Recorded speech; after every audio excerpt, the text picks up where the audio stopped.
민수기 17장.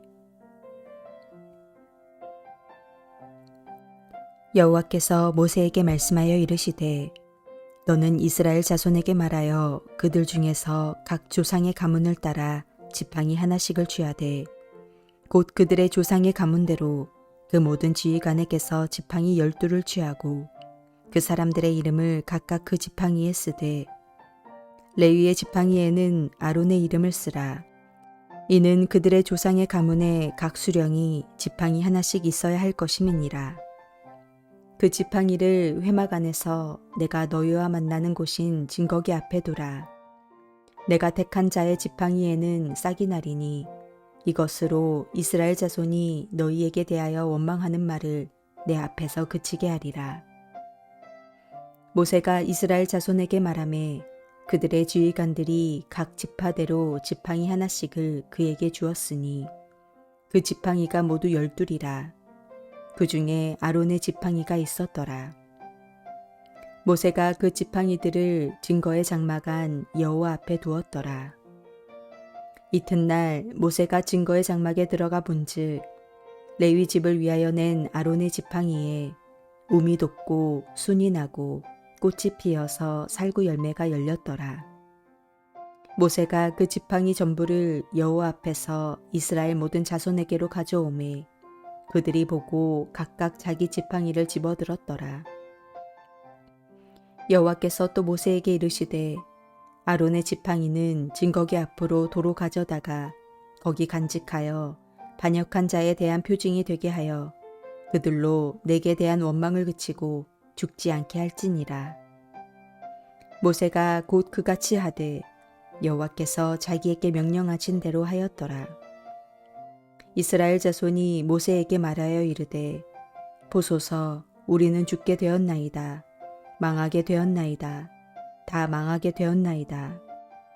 가까이 나아가는 자 곧 여호와의 성막에 가까이 나아가는 자마다 다 죽사오니 우리가 다 망하여야 하리이까.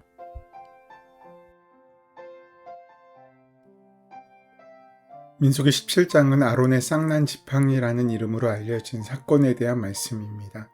이 일은 고라의 반역 사건에 대한 결론으로 하나님께서 반복되는 이 죄의 문제를 어떻게 해결하시는지를 보여줍니다. 고라의 반역 사건과 이에 준엄한 하나님의 심판에도 불구하고 그들의 불평은 사라지지 않았습니다. 그들의 불평은 크게 모세에 대한 권력에 대한 것이었고 아론의 제사장직에 대한 불평이었습니다. 이에 대해 하나님께서는 확실히 그 마음의 뜻이 어디에 있는지를 알려주고 싶으셨습니다. 하나님의 뜻이 어디에 있는지 그래서 분명히 말씀하십니다. 그래서 각 지파, 종족별로 나뭇가지를 가져오게 하셨습니다. 이 나뭇가지는 뿌리도 열매도 없는 그냥 나뭇가지입니다. 한마디로 죽은 나무입니다. 성경은 이것을 지팡이라고 표현하고 있습니다. 그리고 그 나뭇가지에 각각의 이름을 적게 하였습니다. 레위 지파의 지팡이에는 특별히 아론의 이름을 쓰게 하셨습니다. 그런 다음 그것을 성막의 지성소에 나란히 갖다 놓았습니다. 그렇게 그곳에는 아론의 것과 함께 나머지 12지파의 지팡이가 놓여 있게 되었습니다. 하나님께서는 택하신 사람의 지팡이에서는 싹이 날 것이라고 말씀하십니다. 하나님께서는 그렇게 하셔서 이스라엘 자손이 너희를 대하여 원망하는 말을 내 앞에서 그치게 하겠다고 5절에서 말씀하십니다. 그리고 하루가 지납니다. 다시 들어가 보니 놀라운 일이 벌어졌습니다. 다른 지팡이들은 그대로였지만 아론의 지팡이에서는 싹이 나고 열매도 맺혀 있었습니다. 죽은 막대기, 마른 지팡이에서의 싹이 나고 열매가 맺힌다는 것은 상상하기 어렵습니다. 죽음이 생명으로 바뀌는 것을 보여주고 있기 때문입니다. 그렇게 하나님께서는 자신을 드러내고 있으십니다. 그리고 불평과 불만의 입을 다물게 하셨습니다. 다음날 모세가 지성소에 들어가 보니 아론의 이름에 적힌 지팡이에 움이 돋고 순이 나고 꽃이 피어서 살구 열매가 맺혀 있는 것을 보게 됩니다. 모세가 이 지팡이를 백성들에게 보여주고 아론의 지팡이는 증거궤 앞에 두어서 영영이 표징이 되게 하였습니다. 무엇에 대한 표징입니까? 아론과 그의 후손에게만 제사장의 직분이 허락되어는 것을 보여주는 표적입니다. 이것이 하나님이 세우신 질서인 것을 기억하여서 다시 이 일로 원망하거나 불평하여 죽음을 자초하지 말라는 것입니다. 모세가 하나님의 말씀대로 이 일을 다 행하자 백성들은 큰 두려움으로 인해 우리는 다 죽게 되었습니다. 다 망했습니다. 라고 통곡하며 나옵니다. 본문은 하나님께서 하나님의 백성의 유익을 위해 세우신 질서와 권위에 대해서 우리에게 말씀하십니다. 고라가 말한 대로 이스라엘 백성은 모두가 거룩한 백성이고 하나님께서 모든 백성과 함께 하십니다. 하지만 그렇다고 그것이 모두 다 제사장이 될 수 있고 모두 다 성막에서 섬길 수 있다는 것을 의미하는 것은 아닙니다. 하나님께서는 이스라엘 12지파, 특별히 그들의 장자를 대신하여 레위 지파를 택하셔서 성막에서 수종돌게 하셨습니다. 레위 지파 중에서도 아론과 그의 후손들로 제사장의 직분을 수행하게 하셨습니다. 이것은 하나님께서 이스라엘 백성을 위해 세우신 제도요 질서입니다. 이스라엘이 반복해서 짓는 죄는 하나님을 신뢰하지 않고 하나님께서 세우신 직분자에 대하여 원망하고 불평함으로 결국 하나님을 거스리는 것이었습니다. 아론의 쌍난 지팡이 사건은 하나님께서 아론을 택하셨을 뿐만 아니라 그렇게 택하신 직분자를 통해서 이스라엘에게 베풀어 주시는 은혜와 유익이 무엇인지를 보여주기 위한 것이었습니다.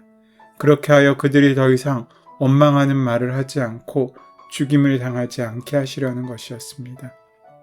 이 기적의 사건은 단순히 불평하는 백성들을 잠재우기 위한 기적이 아닙니다.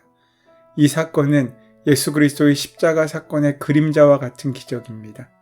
죽음을 생명으로 바꾸시는 주님의 주권이 드러난 사건입니다. 또한 하나님께서는 인간의 생각과 능력의 범위를 뛰어넘는 그런 특별한 하나님의 일을 하시는 분이시라는 사실도 드러내고 있는 것입니다. 지팡이는 분명 죽은 나무입니다. 그런데 하루 사이에 죽은 그 나무가 살아서 싹이 나고 꽃이 피고 열매를 맺습니다. 놀라운 일입니다. 나무가 살아서 열매를 맺는 것도 놀랍지만 더 주목해야 할 것은 이 나무가 살구나무라는 데 있습니다. 이것은 성소 안에 있는 금 등잔대와 관련이 있습니다. 출애굽기 25장을 보면 성소의 금 등잔대를 만들 때 살구나무의 형상으로 만들었다는 것을 알 수 있습니다. 아론의 쌍난 지팡이는 성소의 등잔대가 상징하는 것을 기억하게 하는 역할을 하고 있는 것입니다. 민수기 8장이 이 내용을 설명합니다. 제사장은 등잔대의 불이 꺼지지 않도록 항상 밝히고 그 불빛은 맞은편 상 위에 진열되어 있는 12개의 빵을 항상 비춥니다.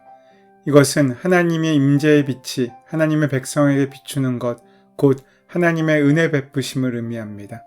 제사장이 백성을 축복할 때 여호와께서 그 얼굴로 내게 비추사 은혜 베푸시기를 원한다고 말하는데 바로 그것을 상징하는 것이 금 등잔대와 진설병상입니다. 즉 하나님께서 아론의 쌍난 지팡이를 통해 가르쳐주고자 하시는 교훈은 하나님께서 택하신 제사장을 통해서 하나님의 백성들에게 그 임재의 복과 은혜를 베푸신다는 것입니다. 이것은 궁극적으로 우리의 대제사장이신 예수 그리스도로 말미암아 베푸시는 하나님의 구원의 은혜와 복이 무엇인지를 보여주고 있는 것입니다. 히브리서 5장 4절에서 5절 말씀은 이렇게 말씀합니다. 이 종기는 아무나 스스로 취하지 못하고 오직 아론과 같이 하나님의 부르심을 입은 자라야 할 것이니라. 또한 이와 같이 그리스도께서 대제사장 되심도 스스로 영광을 취하심이 아니요 오직 말씀하신 이가 저더러 이르시되 너는 내 아들이요 내가 오늘 너를 낳았다 하셨고 라고 되어 있습니다. 예수님은 하나님께서 택하여 세우신 대제사장이십니다. 죽은 지팡이에서 싹이 난 것처럼 예수님은 이새의 줄기에서 난 싹이고 그 뿌리에서 나온 한 가지로서의 열매를 맺으실 것입니다.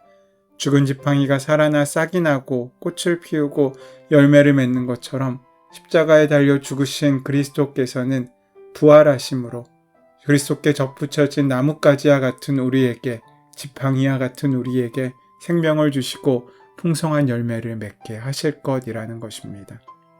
흥미롭게도 살구나무는 겨우내 잠들었다가 가장 먼저 깨어서 꽃을 피우는 나무라고 합니다. 그리스도 안에서 우리의 죄와 실패로 인해 꽁꽁 얼어붙어 있는 영적인 겨울은 지나가고 향기로운 꽃을 피우며 풍성한 열매를 맺는 봄이 옵니다. 계속해서 하나님을 원망하며 대적하는 죄인들을 위해 하나님께서는 예수님을 중보자로 택하여 세우셨습니다. 그리고 예수님과 연합한 자들에게 예수님이 이루신 구원의 열매인 죄사함과 의와 영생을 주셔서 더 이상 하나님을 원망하며 죄를 지으며 살지 않고 감사함으로 하나님의 영광을 위해 살게 하십니다. 하나님은 우리의 상식이나 지식으로 판단될 수 있는 분이 아니십니다. 믿음은 그것서부터 출발합니다. 우리의 한계를 뛰어넘어 일하시는 분이시기에 우리는 그분 앞에 겸손할 수 있습니다. 죽음까지도 주장하시는 분이시기에 그분의 손에 우리를 맡길 수 있는 것입니다. 그러나 이 사건에서 한 가지 더 주목해야 할 점이 있습니다. 그 지팡이들을 다시 한번 생각해 보십시오. 각각의 지팡이들을 지성소 앞에 놓아두었습니다. 그리고 하루가 지났습니다. 이것은 우리의 손길이 그곳에 미치지 못하도록 우리와 단절시키신 것입니다. 그래야 우리가 아닌 하나님이 하셨다는 것을 알 수 있게 되기 때문입니다. 이 부분이 무척 중요합니다. 왜냐하면 지금 걷는 광야가 우리에게는 그러한 구별과 단절에 속하기 때문입니다. 그렇게 격리된 지팡이들이 하룻밤은 인간의 손길이나 방법이 통하지 않게 되는 그 자리에서 어떠한 능력도 어떠한 권리도 미치지 않은 바로 그 자리에서 변화했다면 그것은 하나님의 역사이기 때문입니다. 하나님의 역사가 온전히 이루어지는 순간이 바로 그 순간이고 그 자리라는 것입니다. 광야의 시간에서 하나님께서 원하시는 것이 바로 이런 것들입니다. 인간의 방법, 인간의 생각, 인간의 계획들이 미치지 않는 시간 말입니다. 그저 하나님께서 하시는 일을 지켜보고 있을 수밖에 없는 그 시간 말입니다. 그러하기에 우리에게도 광야가 필요합니다. 특별히 가나안에 들어가는 것과 같은 중요한 일들 앞에서 더욱 그렇습니다. 나의 힘과 능력을 사용해야 하는 일 앞에서는 더욱 그렇습니다. 내가 일하지만 주님이 함께 하시고 결국엔 주님께서 온전히 모든 것을 다 하신다는 그 인정이 우리에게 필요하다는 것입니다. 계획은 내가 세우는 것 같지만 결국에 결과를 이루시는 분은 하나님이심을 고백하는 시간이 필요합니다. 그 시간이 예배입니다. 그 시간이 기도의 시간이고 묵상의 시간입니다. 그 시간에는 나의 가치관이나 판단을 내려놓을 줄 알아야 합니다. 그리고 온전히 맡길 수 있어야 합니다. 그때 하나님의 역사를 우리가 온전히 이해하고 만나고 누릴 수 있게 됩니다. 우리 모두 우리의 인간적인 생각과 판단에서 우리의 삶을 격리해보고 구별해질 때 하나님께서는 하나님의 귀한 역사를 이루게 하실 것입니다. 기도의 시간, 말씀을 묵상하는 시간들이 우리에게 그런 시간들입니다. 그런 시간들이 많아 하나님의 말씀을 듣고 응답하며 하나님의 역사를 이루는 귀한 삶을 사는 저와 여러분 되시기를 소원하고 축원합니다. 은혜의 주님, 우리의 지팡이 같은 인생 가운데도 주님께서 함께 하심으로 생명의 존재로 바뀌는 귀한 역사를 이루어가 하나님의 은혜를 누리는 복된 삶을 살아가고 시작하는 하루 될 수 있도록 역사하시고 인도하여 주시옵소서. 우리 주 예수 그리스도의 이름으로 기도드립니다. 아멘. 이제 주신 말씀이 우리에게 주신 말씀으로 온전히 만나지고 누려지기 위하여 함께 깊이 묵상하시고 기도하는 시간 가지도록 하겠습니다. 함께 기도합니다.